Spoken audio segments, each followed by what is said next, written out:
নমস্কার, আমি পলি। Simple cook with পলির পরিবারে সবাইকে স্বাগত জানিয়ে আমি আবারও একটা নতুন রেসিপি নিয়ে হাজির হয়ে গেলাম। হ্যাঁ, বাঙালির ঘরে সব ধরনের কম বেশি রেসিপি পাওয়া যায়, তাই না?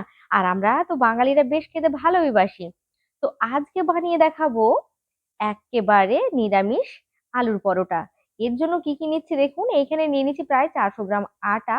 হ্যাঁ, আমি আটা ব্যবহার করব, চাইলে কিন্তু আপনারা ময়দাও ব্যবহার করবেন। যেহেতু বাড়ির খাবার সেই কারণে কিন্তু একটু হেলদি করার জন্য আমি আটা ব্যবহার করছি। সাথে এখানে দিলাম লবণ, চিনি আর 1 চামচ পরিমাণে তেল। তারপরে খুব ভালো করে ময়ানটাকে দিয়ে নিয়ে, খুব বেশি এখানে ময়ানের প্রয়োজন নেই, এটুকু ময়ানই যথেষ্ট।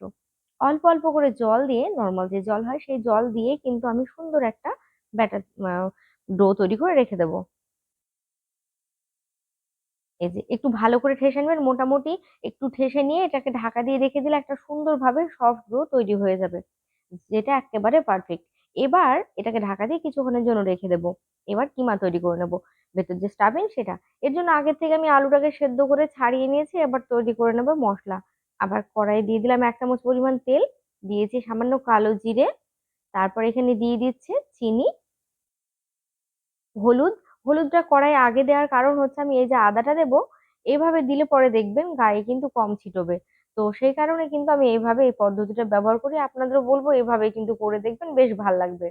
মানে গায়ে ছিটে কম পড়বে আর কি। তারপর লঙ্কা কুচি দিয়েছি, দিয়েছি সামান্য জিরে গুঁড়ো, সামান্য একটু জল দিয়ে মশলাটাকে একটুখানি কষিয়ে নেবো।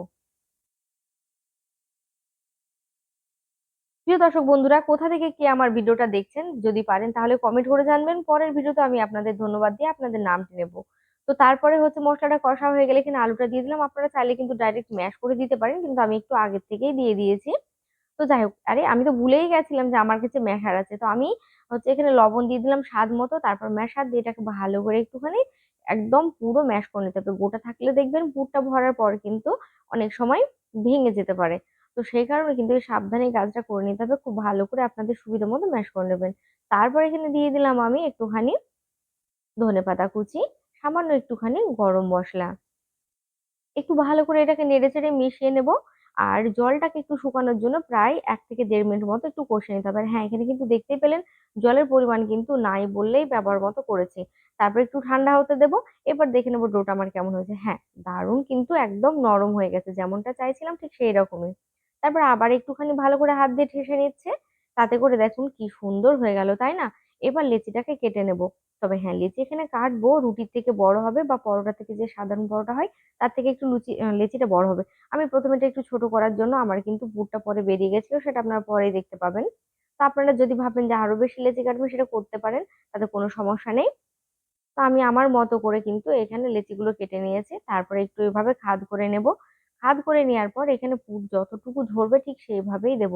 আমি এটা সম্পূর্ণ নিরামিষ, তাই এখানে কোনো রকম পেঁয়াজ রসুনের ব্যবহার করিনি। আপনারা চাইলে কিন্তু পেঁয়াজ রসুনের ব্যবহার করতে পারেন। এটা শুধু পাঞ্জাবিদের পছন্দের তাই না, আমরা কিন্তু বাঙালিরা বেশ ভালোবাসি খেতে। আমরা যখন বাইরে ঘুরতে টুরতে যাই বা কিছু হয় তখন দেখবেন বিশেষ করে এই ধরনের খাবারগুলো একটা খেলেই যেন অনেকটা পেট ভরে যায়। তো যাই হোক, খুব ভালো করে যতটুকু ধরবে ততটুকু দিয়েই কিন্তু পুরটাকে পুড়িয়ে নেবেন। তারপর আমি হাতে একটুখানি ময়দা আটা লাগিয়ে নিয়েছিলাম, দিয়ে এভাবে চেপে দিয়েছি, এই যে হয়ে গেল। এটাকে রেখে দিচ্ছি, আমি বাকিগুলো কিন্তু একভাবেই করে নেব। আমি আপনাদের আরেকটা দেখিয়ে দিচ্ছি। এই যে এই লেচিটা একটু ছোট থাকার কারণে কিন্তু আমার এইটা থেকে স্টাফিং বেরিয়ে গেছিল। তো যাই হোক, এটা বেলতে গিয়ে একটু অসুবিধা হলে পরে কিন্তু একেবারে স্বাদের হেরফের কোনোভাবেই হবে না। আপনাদের অবশ্যই বলবো একটুখানি সাবধানে কাজটা করবেন। এবার যেটা করতে হবে, লেচিগুলো একটা একটা করে নিয়ে একটু আটার পরিমাণটা বেশি দিয়ে সুন্দরভাবে গায়েটা মাখিয়ে নিতে হবে, কারণ হচ্ছে না হলে যদি চাকটা বেলনায় লেগে যায় তাহলে আবার অসুবিধা হয়ে যাবে। তো আলতো হাতে এটাকে করতে হবে, না হলে ভেতর স্টাফিংটা বেরিয়ে যাবে। কেমন, একটু সাবধানে কাজটা করে নেবেন। আপনারা চাইলে কিন্তু এই যে বলছিলাম না যে একটু বেরিয়ে গেছিল, তো এইখানে হচ্ছে আপনারা যখন দেখবেন এরকম বেরিয়ে যাচ্ছে বা বেলনাতে লেগে যাচ্ছে, তখন কিন্তু আটা দিয়ে এটাকে একটু কোট করে নেবেন, তাহলে দেখবেন চারটা বেলায় লাগবে না। তারপর ঝেড়ে ঝেড়ে খুব ভালো করে ঝেড়ে একটা সাইডে রেখে দিচ্ছি। আমি অল্প অল্প করে আগের থেকে বেলে রেখে দিয়ে বাকিগুলো এইভাবে পুরটা তৈরি করে নেব। এটার ক্ষেত্রে কিন্তু সেরকম সমস্যা হয়নি, দেখতেই পাচ্ছেন। এই ছিল খুবই সহজ আর সিম্পল পদ্ধতি, আপনারা যে কোনো সময় কিন্তু এভাবে বাড়িতে বানিয়ে খেতে পারবেন। তো তারপর তাওয়াটাকে একটু গরম করে নিয়ে এটাকে দিয়ে দিচ্ছি। এবার আঁচটা একদম হাই করে দেবেন না, কারণ এটা একটু ভালো করে সেকতে হবে, তাই না? যেহেতু একটু মোটা রয়েছে, আর নর্মাল পরোটা থেকে কিন্তু এটা একটু মোটা হবে, আমি আপনাদের আগের থেকে বলে রাখি। যখন দেখবেন দুই দিকটা সেকা হয়ে গেছে, তারপরে উপর থেকে আমি তেল দিয়ে দিলাম। আপনারা চাইলে কিন্তু এখানে তেলের পরিবর্তে ঘিও ব্যবহার করতে পারেন। হ্যাঁ, তবে আমি এখানে রিফাইন অয়েল ব্যবহার করেছি।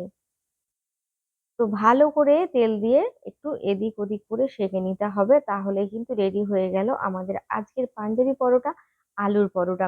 কি বন্ধুরা, কেমন লাগলো অবশ্যই জানাতে ভুলবেন না। আর যদি ভিডিওটা আপনাদের এতটুকু কাজে লাগে তাহলে আপনাদের কাছে একটা ছোট্ট অনুরোধ, অবশ্যই একটু কমেন্ট করে যাবেন আর আমার ভিডিওটাতে একটু লাইক করবেন। আপনাদের অনুপ্রেরণা, আপনাদের ভালোবাসা দিয়ে কিন্তু আমার পথ চলা। তো চলুন, এখানে কিন্তু আমি সবগুলো ভেজে নেবো। আর দেখতে পাচ্ছেন কি সুন্দর এভাবে ফুলে উঠেছে। যখন দেখবেন রুটি পরোটা এভাবে ফোলে তখন কিন্তু আমার ভীষণ মনটা খুশি হয়ে যায়।